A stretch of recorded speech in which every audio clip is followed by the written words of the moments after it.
YCP ప్రజల మీద కక్ష తీర్చుకోవాలని చూస్తోందన్నారు సీఎం చంద్రబాబు. ప్రకాశం బ్యారేజ్లోకి 3 బోట్లు వదిలిపెట్టారని ఆరోపించారు. దీనికి కౌంటర్ ఇచ్చారు వైసీపీ అధినేత జగన్. ఆ గతంలో బోట్లకి పర్మిషన్ ఎవరిచ్చారో చెప్పాలన్నారు.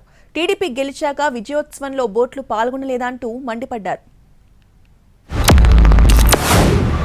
అందరూ ఎవ్వడికి తోచిన విధంగా వాళ్ళు సహకరిస్తున్నారు గాని ఇప్పుడు కూడా వైఎస్ఆర్ కాంగ్రెస్ పార్టీ మాత్రం విషం జిమ్మే పరిస్థితిలో వచ్చారు. వాళ్ళు ఓడిపోయారు కాబట్టి ఈ రాష్ట్రంలో ప్రజల మీద కక్ష తీర్చుకోవాలనే విధంగా పోతున్నారు. ఏ మాత్రం సిగ్గుపడకుండా 3 బోట్లు వదిలిపెట్టారు. ఒక్కొక్కటి 30 టన్నులు 11,20,000 క్యూసెక్స్ నీళ్లు పోతా ఉంటే బాధ్యత లేకుండా 3 బోట్లు వదిలిపెడితే ఏవైతే కౌంటర్ వెయిట్ వచ్చి అవి గుద్దడం, అదే గాని కౌంటర్ వెయిట్ కాకుండా అదే గాని కాలం గుద్దుంటే కాలం ఆటోమేటిక్ గా కుంగిపోయేది. 15 మెట్రిక్ టన్నుల ఇదైనటువంటి కౌంటర్ వెయిట్ 2గా ఇరిగిపోయే పరిస్థితికి వచ్చింది.